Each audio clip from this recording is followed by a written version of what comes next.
When it comes to dealing with stress, there's no point in trying to always run away from it because you're constantly going to be facing stress in your life. For a living, I coach people to put themselves through physical discomfort in the nature of exercise, and that might be lifting weights in the gym until they feel the burn in their muscles.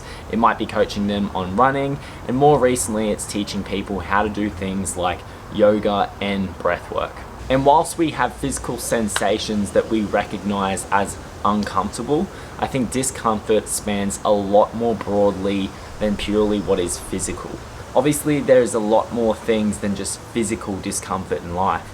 There's a lot of situations where you can be stressing because you're applying for the new job and maybe you've made it to the next interview, or you've got an exam the next day for university, or maybe an assignment due that night, or maybe we've met someone at a bar or some sort of social venue and we're trying to strike up a conversation and we're not too sure on how we're being perceived. Now, the interesting thing about this psychological and emotional discomfort we feel is that it's been shaped by our own narrative that has been impressed upon by experiences and other people in the past. So to actually walk the pathway of embracing discomfort in your life and using that as a tool to build you into a better version of yourself, you will have to accept that the physical discomfort that we find through exercise, whilst is a powerful tool, it's not the only thing that we need to embrace. Now, if you're watching this and maybe you're wondering, well, how can I build up more tolerance to doing uncomfortable things? You'll probably hate the answer, because what you need to do to get better at dealing with uncomfortable things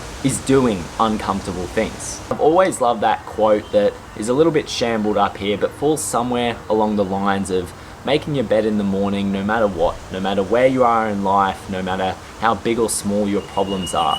If you're someone who doesn't currently do the little things already, you can't expect to be doing the more challenging things later on in life. So maybe it truly is uncomfortable for you just to have a bit more organization in your household, to keep things clean, to make your bed in the morning. Maybe having that level of discipline is uncomfortable. Now, when it comes to the gym, maybe the most uncomfortable thing for you initially is just stepping foot in the gym. Or maybe you are someone who does enjoy going to the gym, but maybe you also start to notice that your routines looked pretty similar for the past few weeks, months, or even years. Maybe you haven't actually tried doing something that you suck at and not just the things that you're good at. Or maybe if you truly asked yourself if you could have pushed that bit harder on a set, you would know the answer was yes. And the same goes for your running. Maybe you could have ran a little further. Maybe you could have ran a little faster.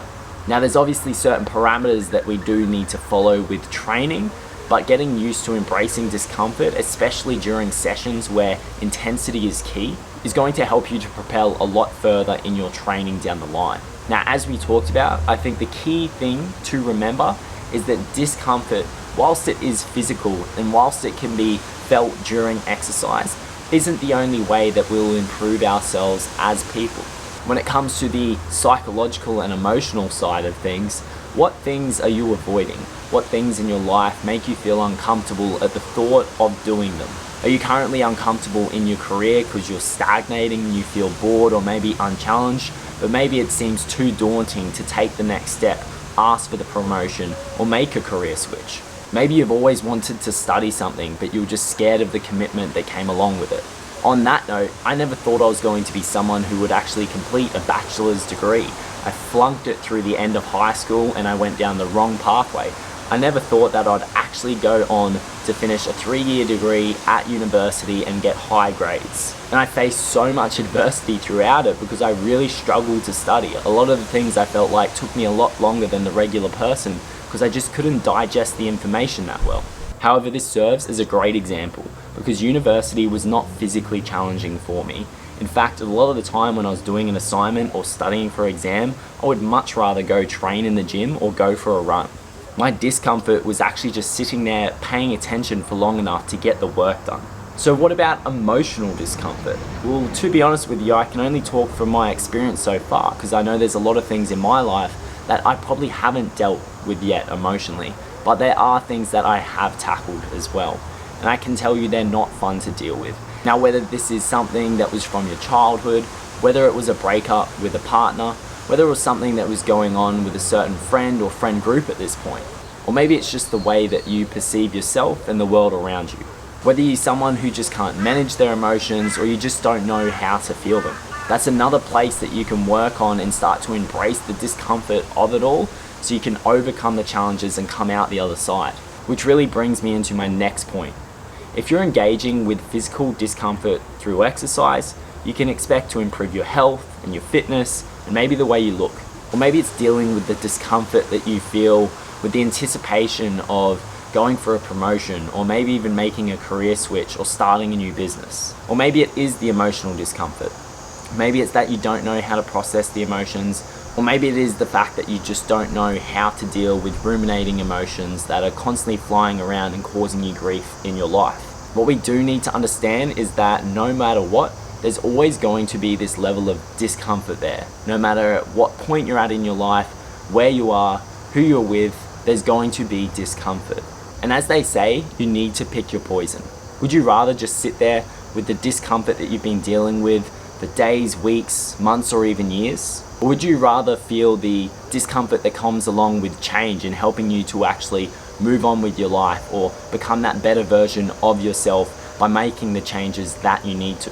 When I look at any instance when I set out on some physical fitness endeavor, whether it was competing in some form of sport, whether it was doing my university degree, or whether it was maybe striking up a conversation with someone, putting myself out there and trying to make more friends or meet a new partner, what I realized is that it wasn't just the outcome that I needed, it was the learning process that went with it. It was accepting the discomfort along the way, the challenges, and learning from them so I could help myself understand just how to live this life a little bit differently, or maybe a little bit more optimally in future.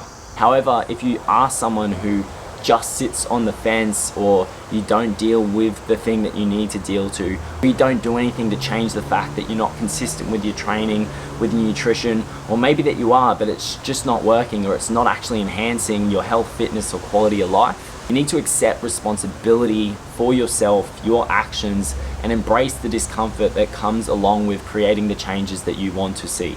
Now, sometimes you won't even know what those changes may be, and that's where you kind of have to go out swinging. Now, I speak from experience because I am someone who has sat on the fence at many points in my life. I didn't want to deal with the discomfort that I currently was, and I was too afraid to embrace the new discomfort that came with change, and then you just stay at this flat line. And I really think that's where a lot of people start to struggle with things like depression, because they know they've got all these regrets because they were never brave enough to take the action, or maybe they've got anxiety because they're so scared of what's ahead of them or what life's going to throw at them, because they're not used to embracing and dealing with different levels or unfamiliar feelings of discomfort. Now, finally, just to top this video off, to simplify it a bit more, when we look at discomfort, we can just call it stress. Whether it's physical stress, psychological stress, emotional stress, the body recognizes this as just discomfort, dis-ease. Now, we don't really need any fancy metrics just to measure that. What we do need to understand, though, is that stress is a fundamental part of the formula that leads to our own physical, psychological, and emotional transformations. If we achieve the right stress and have the adequate period for recovery, we then lead into adaptation. Whilst this is a concept that is derived from the world of exercise and sports science, I believe it still speaks the truth to this topic within itself. So if I can leave you with anything here from this video today, it is to ask yourself, what discomfort could you embrace in your life to help yourself move forward? Are there things that you need to do physically to improve your health, fitness, and quality of life? Is there a career change, a course of study, or maybe starting a business? Is that the big thing for you? Or maybe it is the fact that you can't understand your emotions, where they come from, and how to manage them, or maybe you feel like you're not feeling them at all. Finally, maybe there's a conversation that you need to have with someone close to you, with a friend, a family member, a partner, whatever it may be. To be honest, I think for a lot of us, there's many things that we could work on. I hope you guys enjoyed the video today. This topic was a little bit more abstract, but in future we'll be doing a little bit more chat about training, nutrition, maybe even talking a little bit more about breath work and yoga as well. But please let me know in the comment section if you enjoyed this video, or if you've got any opinions of your own. And if you haven't already, hit that subscribe button so you can stay up to date with my YouTube content in future. Have a cracking week, guys, and I will see you next week.